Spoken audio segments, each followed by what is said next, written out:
Hello. सभी को नमस्ते। मैं धीरेन्द्र कुमार आप सभी का स्वागत करता हूं। मैं आपको आगामी परीक्षाओं के लिए हिंदी का व्याकरण पढ़ा रहा था और हिंदी के व्याकरण में मैंने आपको पढ़ाना शुरू किया था संधि विच्छेद के बारे में।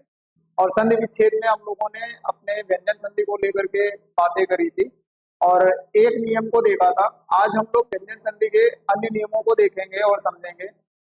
तो मैंने पहले ही आपसे बताया है कि पहले हम लोग क्या करेंगे, रूल्स को, जो भी जितने भी नियम हैं उन सभी नियमों को हम लोग क्या करेंगे, डिटेल में पढ़ेंगे। और डिटेल में पढ़ने के बाद व्यंजन संधि को पहचानने के जितने भी तौर तरीके हैं, जितने भी शॉर्टकट्स हैं, वो भी आपको समझा दिया जाएगा। तो चलिए देर ना करते हुए आज व्यंजन संधि के अगले नियम के ऊपर चलते हैं। तो आज का लेक्चर हम लोग शुरू करते हैं। शुरुआत करेंगे व्यंजन संधि के नियम नंबर 2 की। व्यंजन संधि हम लोग पढ़ रहे थे और व्यंजन संधि में हम लोग शुरू करेंगे अपने नियम नंबर 2 की।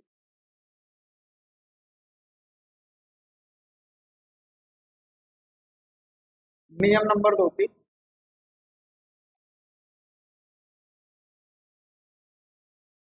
नियम नंबर 2 क्या कहता है? नियम नंबर 2 ये कहता है कि यदि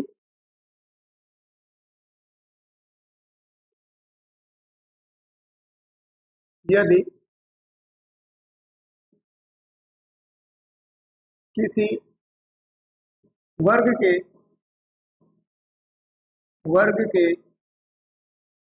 पहले वर्णों का मेल पहले वर्णों का मेल अर्थात अर्थात क छ ट ट प, क छ ट त प, इनका जो मेल होगा किसी अनुनासिक अनुनासिक वर्ण किसी अनुनासिक वर्ण, और इस अनुनासिक वर्ण में केवल आपको ध्यान रखना है, केवल न व म, केवल न व म, अनुनासिक वर्ण से हो तो यह अपने ही वर्ग के अपने ही वर्ग के पांचवें अक्षर में, पांचवें वर्ण में परिवर्तित हो जाते हैं। पांचवें वर्ण में परिवर्तित परिवर्तित हो जाते हैं। अर्थात बच्चों इस नियम को हम एक नाम से और जान सकते हैं। इस नियम को हम किस नाम से जान सकते हैं? इस नियम को हम कह सकते हैं कि प्रथम वर्ण का इस नियम को हम कह सकते हैं प्रथम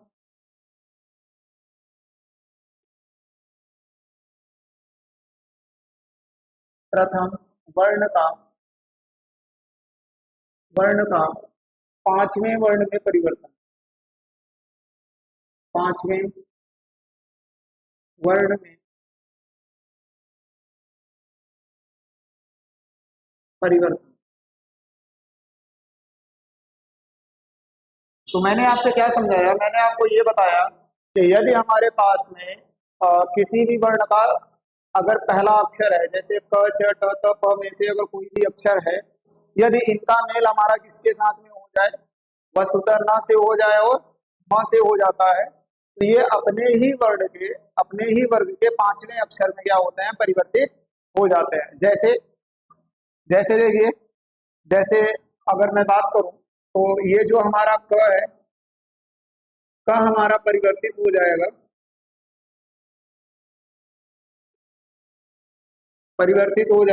क का जो परिवर्तन होगा वो हो जाएगा अंग में। किसमें हो जाएगा?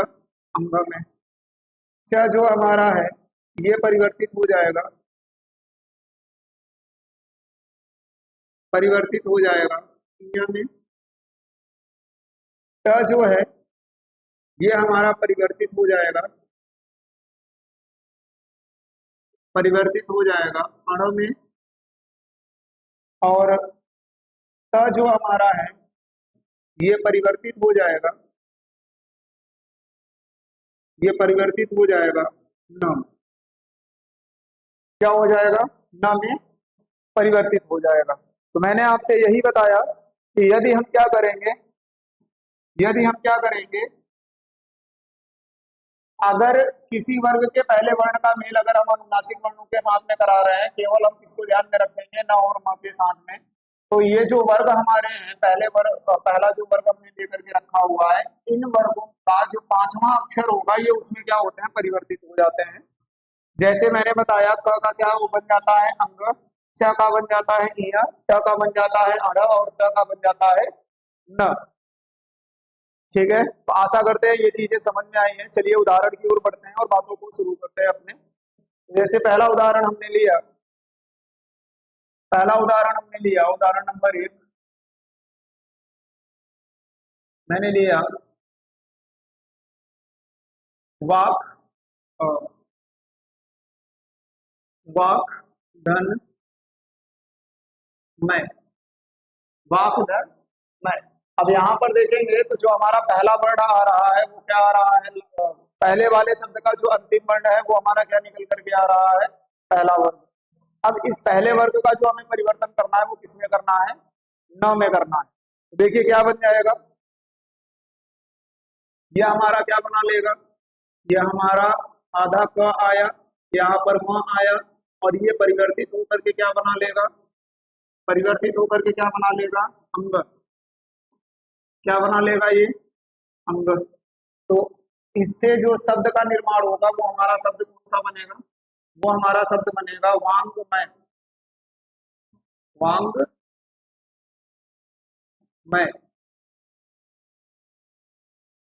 वांगमय।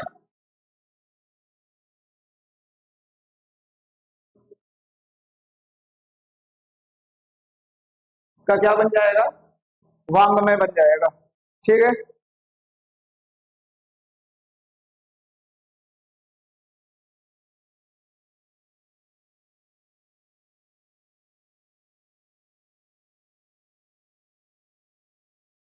वांगमय। थोड़ी सी मिस्टेक हो रही थी। इसके बाद जैसे अगला उदाहरण मैंने लिखा आपके सामने, षट धन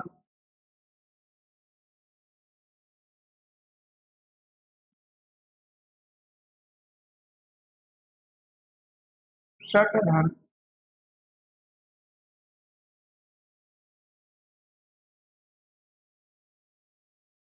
मय। तो यहाँ जगह भी देखेंगे हमें क्या लिखा मिल रहा है ट, और यहाँ जगह म लिखा मिल रहा है, ये किसमें बदल जाएगा? अण। आधा किसमें बदल जाएगा? अण में। ये हमारा क्या बन जाएगा? ये हमारा बन जाएगा खंड में, खंड में। क्या बन जाएगा? खंड में बन जाएगा। बात समझ में आई कि नहीं आई? थोड़ी सी बातों को अब हम आगे की ओर बढ़ाते हैं और आगे की ओर चीजों को लेकर के चलेंगे। जैसे हमारे पास में एक चीज और लिखा मिला, जैसे हमारे सामने लिखा मिला षट धन। यहाँ जगह भी देखोगे आधा टर्म मिल रहा है, यहाँ हमें म मिल रहा है, और ये दोनों मिल करके क्या बना लेंगे? आधा अण। तो इससे हमारा शब्द निर्माण क्या होगा? खटमुख, है ना? ये हमारा क्या मिलेगा? षंडमुख कह लो या खटमुख कह लो।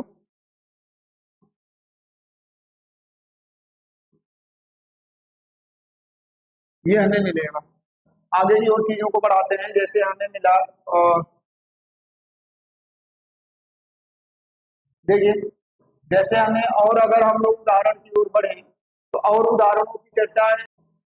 चलिए और एग्जाम्पल की बात करते हैं। जैसे हमने लिया उदाहरण में उत धन मुख। उत्धन मुख, उत्धन नयन, उत्धन नयन। अब यहाँ जगह अगर देखोगे तो ये हमें क्या मिल रहा है, आधा त, यहाँ पर हमें क्या मिल रहा है न, और ये दोनों मिल करके क्या बनाएंगे, आधा न। तो यहाँ से जो शब्द का निर्माण होगा हमारा वो क्या होगा, उन्मुख। यहाँ जगह देखेंगे तो ये च बदल जाएगा आधा न में, उन्न य न, तक न में बदल जाएगा। यहाँ जगह जैसे हम लिखते हैं जगत धन नाथ, जगत धन नाथ। यहाँ जगह भी देखेंगे आधा था आ रहा है, यहाँ जगह भी ना हमें लगा मिल रहा है, ना या ना की मात्रा दे रही हो, तो ये भी हमारा क्या बना करके देगा, आधा न। तो यहाँ से हमारा क्या बन जाएगा, ये बन जाएगा जगन्नाथ, ये हमारा क्या बन जाएगा, जगन्नाथ। तो मैंने आपसे क्या बताया, मैंने आपसे ये समझाया कि जब हम पहले वर्ग का मेल कराते हैं, पहले वर्ग के पहले वर्ण का जब हम मेल कराते हैं न या म के साथ में, तो ये हमारे क्या होते हैं, पहले वर्ग हमेशा कौन से वर्ग में परिवर्तित हो जाएंगे, पांचवें वर्ग में परिवर्तित हो जाते हैं। जैसे देख लो, उदाहरण आपको दिखा दिया गया, जैसे मैंने लिखा वाग में, वागधन में, यहाँ जगह देखोगे किसमें आ गया, अंग में। यहाँ जगह देखोगे सट में, तो यहाँ जगह आ गया ये सट में आ गया, यहाँ खटमुख था तो यहाँ जगह खटमुख आ गया। यहाँ जगह देखेंगे, यहाँ भी आधा था, यहाँ जगह ना आ गया, यहाँ जगह आधा था, यहाँ ना आ गया, यहाँ जगह आधा था और यहाँ ना। तो कुल मिलाकर के हमें एक चीज ये समझ में आ रही है कि अगर दो लगातार हमें न दिखाई दे रहे हैं या ज दिखाई दे रहे हैं, तो उन पहले वर्ण को हम किसमें बदल दे रहे हैं, त में बदल दे रहे हैं, या उसी के पहले वर्ण में बदल दे रहे हैं। प्रयास हमेशा हमारा यही है, ठीक है। चलिए बातों को आगे की ओर लेकर के चलते हैं और अपने रूल नंबर 3 की ओर बढ़ते हैं। तो नियम नंबर 3 हमारा ये कहता है, नियम नंबर 3,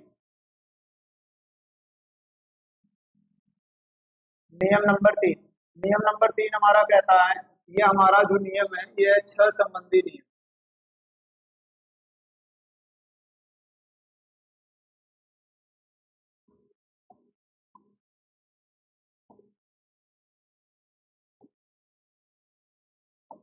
छह संबंधी नियम। अब इस छह संबंधी नियम की बात करेंगे तो इसमें नियम हमारा क्या कहता है कि यदि किसी किसी स्वर किसी स्वर का मेल, स्वर का मेल, स्वर का मेल छह से होता है, यदि किसी स्वर का मेल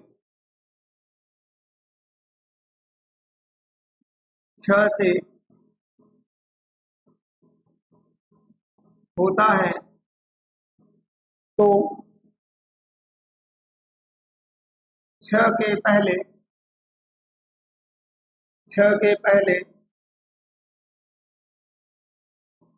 छह के पहले च जोड़ दिया जाता है, च जोड़ दिया जाता है। तो मतलब हमें एक चीज ये समझ में आ रही है कि यदि हमारे पास में कोई स्वर हो, और स्वर खासकर कौन से होने चाहिए, रस स्वर होने चाहिए। यदि स्वरों का मेल अगर हम किसके साथ में कराते हैं, छ के साथ में कराते हैं, तो हमें छ के पूर्व क्या लगाना पड़ता है, च जोड़ना पड़ जाता है।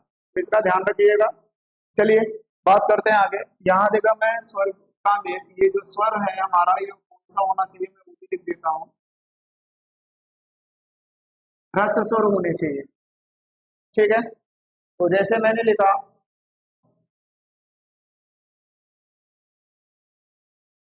जैसे अगर उदाहरण की हम लोग बातें करें, उदाहरण में हम लोग देखेंगे कि क्या होगा। उदाहरण देखने का हम लोग प्रयास करते हैं। चलिए उदाहरण का प्रयास करते हैं। जैसे हमारे सामने लिखा गया स्वर धन छंद, स्वधन छंद। हमारे यहाँ के लिखा गया परिधन छेद,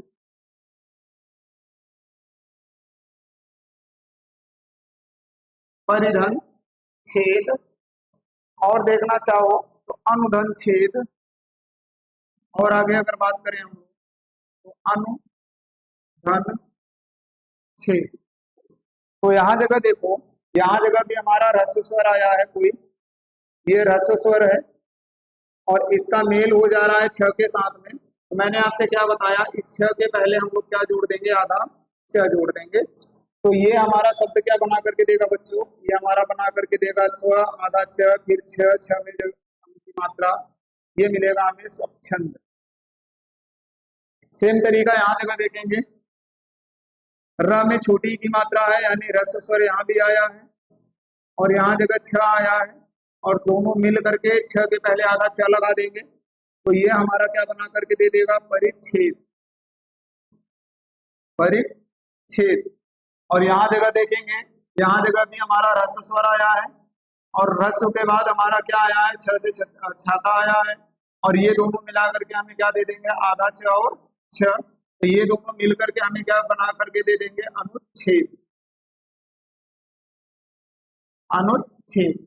तो ये हमारे नियम नंबर 3 की बात थी, और नियम नंबर 3 जो हमारा था वो कौन से संबंधी नियम था, छ संबंधी नियम था। इसमें मैंने आपको क्या समझाया, इसमें मैंने आपको ये बताया कि जब भी ह्रस्व स्वर का मेल छ के साथ में होता है तो ध्यान रखिएगा, जब भी हम व्यंजन संधि बनाते हैं इसका, तो उस छ के पहले हमें किसको जोड़ने की आवश्यकता पड़ती है, च को जोड़ने की आवश्यकता पड़ती है, च वर्ड। ठीक है, अब बढ़ते हैं आगे अपने अगले नियम पर। नियम आगे की बात करते हैं, नियम नंबर 4 की। तो नियम नंबर 4 देखिए हमें क्या देता है, नियम नंबर 4। अब नियम नंबर जो 4 है इसमें हमें 3-4 देखने को मिलेंगे सूत्र, और ये हमारा त संबंधी नियम,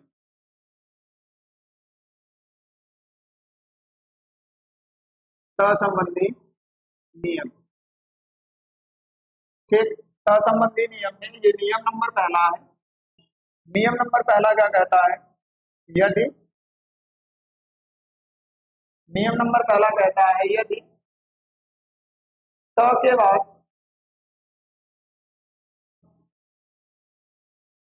यदि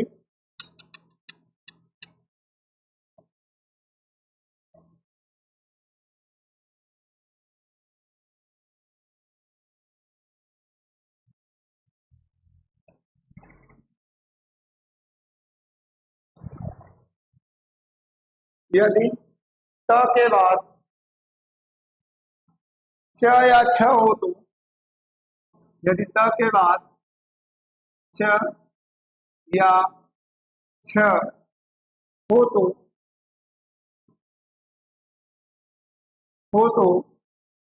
च या छ के पहले, च या छ के पूर्व, च या छ के पूर्व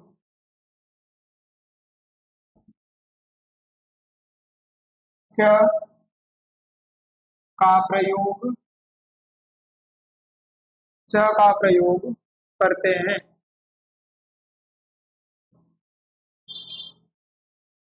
च का प्रयोग करते हैं, या क्या होता है, इसी च या छ के पहले हम क्या करते हैं, आधे च को जोड़ देते हैं। तो जैसे देखिए उदाहरण में, जैसे मैंने आपके सामने लिखा, उत धन चारण, उत धन चारण, एक ये उदाहरण हुआ। दूसरा जैसे मैं लिखूं, उत धन चरित,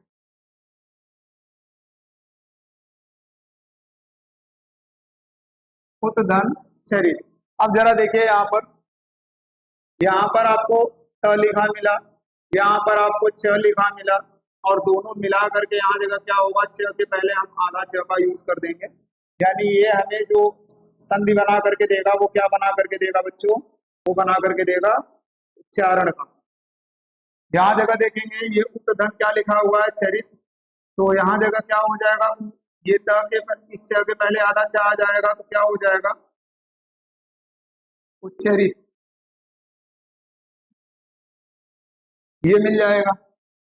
तो यहाँ जगह तक की बातें आप लोग लिखिए, फिर कुछ और उदाहरणों की बात करते हैं, फिर का संबंधित नियम में हम लोग दूसरे की ओर पढ़ेंगे। ठीक है, लिखिए।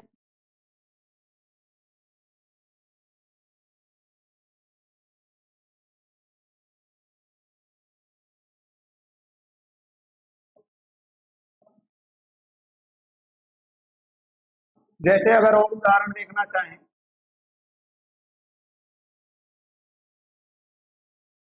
जैसे मैंने लिखा जगत धन छाया, जगत धन छाया। एक हमने लिखा सत धन चरित्र। तो देखिए यहाँ जगह भी हमें क्या लिखा मिल रहा है, आधा त लगा मिल रहा है, यहाँ छह हमें मिला, तो इसका मतलब ये है कि हम यहाँ जगह क्या करेंगे, आधे छह का यूज करेंगे इस छह के पहले। यहाँ जगह भी देखेंगे तो ये भी हमें क्या मिल रहा है, आधा त लगा मिल रहा, और यहाँ जगह भी हमें क्या लगा मिल रहा है, छह लगा मिल रहा है, और ये दोनों मिलकर के आधा क्या बना लेंगे, छह और पूरा छह। तो इससे जो हमारी संधि बन रही है वो हमारी संधि कौन सी बन रही है, ये हमारी बन रही है जग। इस तरह को आधा छह के पहले जोड़ देंगे तो छाया, जगत छाया। यहाँ जगह देखेंगे इसका क्या बनेगा, स छ में बदल जाएगा सच रित्र, सच रित्र। तो ये मैंने चार एग्जाम्पल आपको समझाया था संबंधी नियम के पहले वाले पार्ट में। तो यहाँ जगह तक की चीजें आप लोग लिखिए, फिर हम बातों को आगे की ओर बढ़ाते हैं और अपने टर्म में नियम नंबर 2 की बात करेंगे। चलिए नियम नंबर 2 की बात करते हैं तक।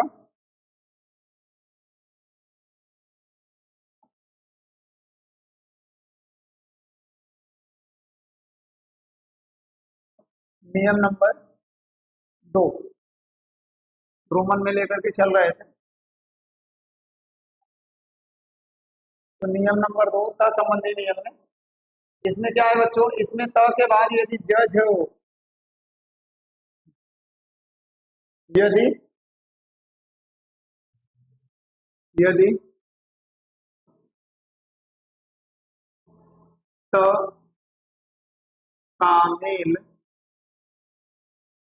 यदि त का मेल ज अथवा झ से हो,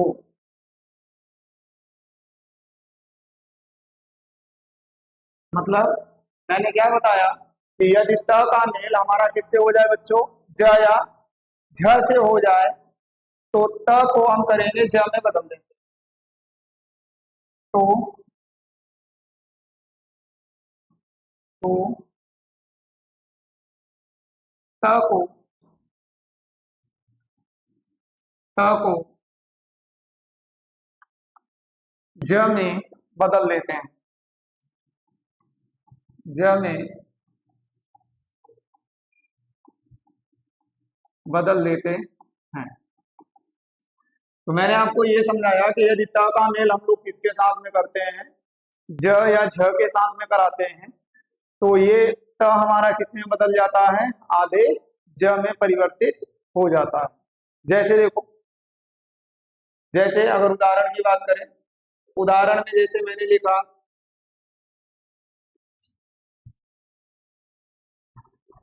उदाहरण में मैंने लिखा, उदाहरण नंबर 1 मैंने लिखा सत धन जन,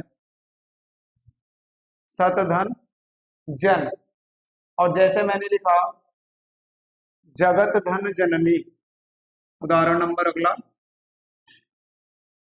मैंने लिखा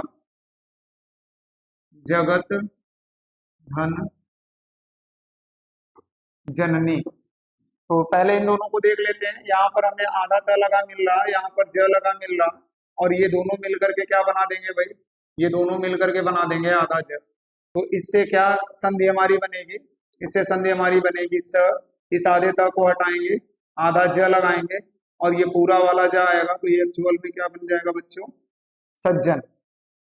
यहाँ जगह देखेंगे तो यहाँ जगह भी आधा था और ज लिखा हुआ मिल रहा है, ठीक है।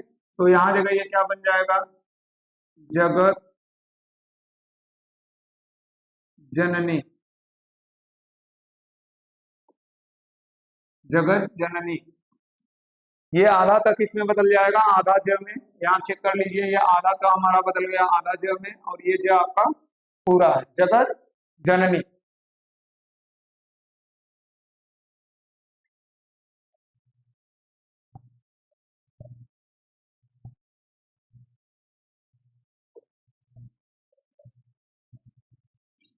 जैसे उत्धन ज्वल, तो यहाँ भी देखोगे आधा द आ रहा है, यहाँ जगह भी हमारा ज लगा हुआ मिल रहा है। इसका मतलब ये क्या है, ये भी आधे ज में बदलेगा। तो इससे हमारा संधि कौन सा बनेगा बच्चों, ये हमारा बन जाएगा उज्ज्वल। किसका बन जाएगा, उज्ज्वल का। तो ये त संबंधी हमारा कौन सा नियम था, नियम नंबर 2। आशा करते हैं कि त संबंधी नियम का नियम नंबर 2 आपको समझ में आया है। अब हम चीजों को आगे की ओर बढ़ाते हैं और त संबंधी नियम में अपने नियम नंबर 3 को लेकर के चलेंगे। तो चलिए शुरुआत करते हैं नियम नंबर 3 की।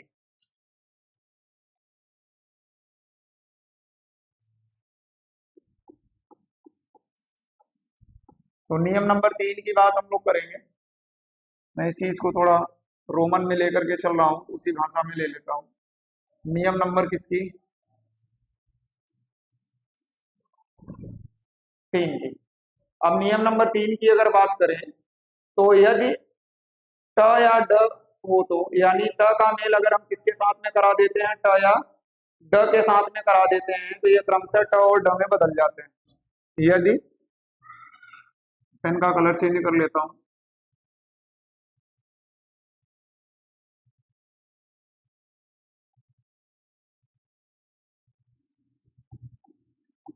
यदि त का मेल, त का मेल ट अथवा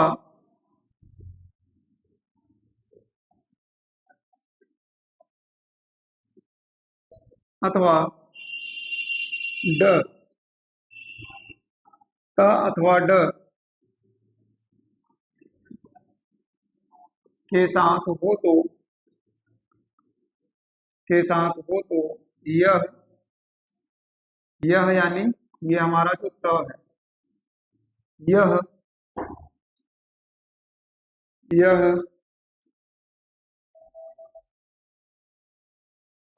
ट अथवा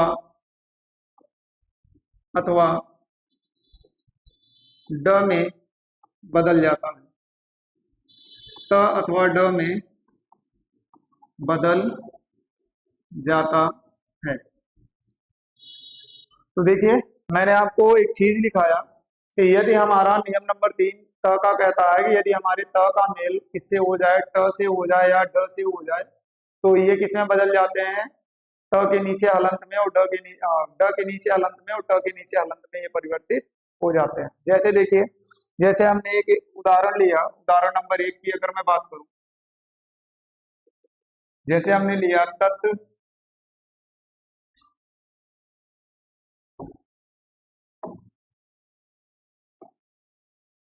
मैंने एक उदाहरण लिया तत् धन टीका, टीका। जैसे मैंने लिया उत धन डयन, उत धन डयन। अब यहाँ देखो, यहाँ पर हमें क्या लिखा मिल रहा है, त, यहाँ पर लिखा मिल रहा है ट। तो मैंने आपसे क्या बताया कि इस त को हम किस में परिवर्तित कर देंगे, आधे ट में। तो ये क्या हो जाएगा बच्चों, ये हो जाएगा तट्टिका। क्या हो जाएगा, तट्टिका। यहाँ जगह देखो, यहाँ पर उ है, ये त हमारा बदल जाएगा किसमें, आधा ड में, ये बन जाएगा उड्डयन। ये हमारा क्या बन गया बच्चों, उड्डयन। ये उदाहरण नंबर हमारा कौन सा है, 2। तो ध्यान रखिएगा इस चीज को कि यदि त का मेल ड और ड के साथ में त का मेल ट और ड के साथ में होता है तो ये हमारा किसमें बदल जाता है, ट के नीचे हलंत और ड के नीचे हलंत। ठीक है, तो यहाँ जगह तक की चीजें लिखिए, फिर अपने अगले नियम की ओर बढ़ते हैं। एक बार जल्दी से नोट डाउन करिए। चलिए अपने नियम की आगे की ओर बढ़ते हैं। नियम नंबर हमारा कहाँ तक आ चुका है, नियम नंबर 3 तक। अब हम नियम नंबर 4 की बातें करेंगे। नियम नंबर 4 हमारा क्या कहता है, नियम नंबर 4 ये कहता है कि यदि यदि त का मेल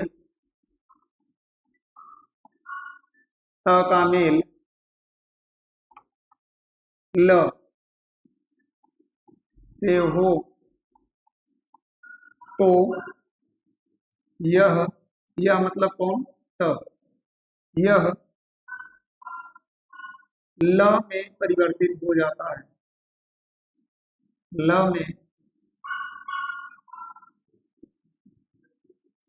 परिवर्तित हो जाता है। यह ल में परिवर्तित हो जाता है। जैसे उदाहरण के तौर पर अगर हम लोग देखें, उदाहरण में मैं आपको दिखाता हूं। जैसे हमारे पास में एक शब्द आया तत् धन लीन। ठीक है, यहाँ देखिए, यहाँ हमें क्या लिखा मिल गया, त, और यहाँ पर क्या लिखा मिल गया, ल। इसका मतलब ये है कि ये वाला त हमारा किस में परिवर्तित हो जाएगा बच्चों, ये वाला त हमारा परिवर्तित हो जाएगा ल में। तो ये क्या बनेगा, तल्लीन। जैसे अगला उदाहरण हमारे सामने निकल करके आया, अगला उदाहरण जैसे मैंने लिखा उत धन लाश, उत धन लाश। तो यहाँ भी आधा त है, यहाँ भी ल है, तो ये दोनों मिलकर के कौन सा शब्द बना लेंगे बच्चों, ये बना लेंगे किसका, उल्लास का। किसका बना लेंगे, उल्लास का। ठीक है, जैसे एक उदाहरण और देख लीजिए। जैसे उदाहरण नंबर अगर 3 की हम लोग बात करें, उदाहरण नंबर 3 हमको देखने को मिलेगा। जैसे मैंने लिखा उत धन लेख, तो यहाँ भी देखो त मिला, यहाँ ल मिला, तो ये दोनों में ये वाला त बदल जाएगा हमारा आधे ल में। ये हमारा क्या बन जाएगा बच्चों, ये हमारा बन जाएगा उल्लेख।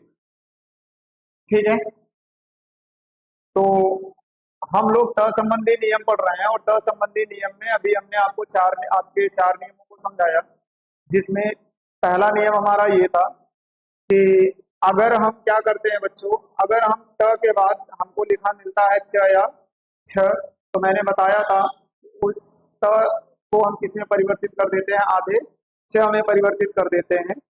ठीक है, उसके बाद हम लोग नियम नंबर 2 की ओर जब आगे बढ़े, तो नियम नंबर 2 में मैंने आपको समझाया कि यदि त का मेल किससे हो जाए, ट या ड से हो जाए, तो ये किस में परिवर्तित हो जाते हैं बच्चों, ये ट के नीचे हलंत और ड के नीचे हलंत में परिवर्तित हो जाते हैं। फिर आपको नियम नंबर हमने अगला समझाया कि यदि त के बाद हमें क्या देखने को मिल जाए, यहाँ चेक कर रही है, यहाँ चेक करिए, मैंने आपको क्या बताया, ट और ड के साथ में होता है। इसके पहले वाला नियम देखेंगे कि यदि त का मेल किसके साथ में हो जाए, ज या ज के साथ में हो जाए, तो मैंने बताया था ये किसमें परिवर्तित हो जाता है, आधे ज में बदल जाता है। फिर अगले नियम की हमने बात करी, त का मेल अगर ट या ड के साथ में होता है तो यह मतलब आधा हलंत वाला त ये किसमें परिवर्तित हो जाएगा, ट या ड में, जैसे मैंने कि आपको दिखा दिया। एक नियम नंबर 4 की अगर बात करें, तो नियम नंबर 4 हमारा क्या कहता है कि यदि त का मेल हम किसके साथ में करा देते हैं बच्चों, यदि त का मेल हम करा देते हैं ल के साथ में, तो ये त किसमें बदल जाता है हमारा, ल में। जैसा कि ये उदाहरण आप लोग देख चुके हैं, है ना। ये सारे के सारे उदाहरण आप लोगों ने देख लिए। देखिए, मैं आपको अभी जितने भी नियम बता रहा हूँ, चीजें एक बार डिटेल में पढ़ लीजिए। व्यंजन संधि के बारे में अगर बात करूंगा बच्चों, तो व्यंजन संधि में उंगलियों पर रटा दूंगा। अभी जैसे चल रहा है इस चीज को चलने दीजिए। फिर व्यंजन संधि को याद कैसे करना है, मैं ट्रिक इतना अच्छा समझाऊंगा कि आपको परेशान होने की जरूरत नहीं है। और एक ही ट्रिक में लगभग 7 से 8 रूल आपके इसमें फॉलो हो, है ना। तो बस आज के लिए बच्चों इतना ही, यहाँ तक की पढ़ाई करते रहिए। कल त संबंधी नियम को आगे की ओर लेकर के बढ़ेंगे और आगे की ओर समझेंगे, क्योंकि वीडियो ज्यादा बड़ी हो जाती है तो आज के लिए बच्चों बस इतना ही, कल फिर मिलते हैं अपने उसी टाइम पर। तब तक के लिए सबको धन्यवाद और सभी को राम राम।